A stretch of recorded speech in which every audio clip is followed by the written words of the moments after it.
নমস্কার, হ্যালো বন্ধুরা, আজকে আবার চলে এসেছি। আজকে রান্না হবে খাসির মাংস আমাদের বাড়িতে।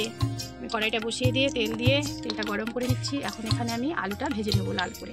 তেলটা গরম হয়ে গেছে, এখন আমি আলুগুলো লাল করে ভাজা হয়ে গেছে, এখন আমি কড়াই থেকে উঠিয়ে নেব।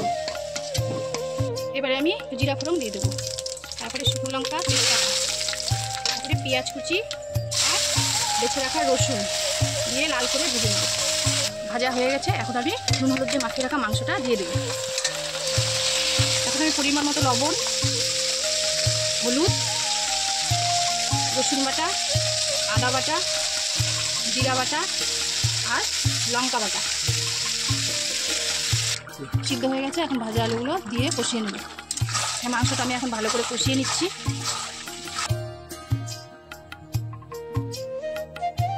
হয়ে গেছে, এখন আমি গরম মশলা দিয়ে সুন্দর করে নামিয়ে নেব।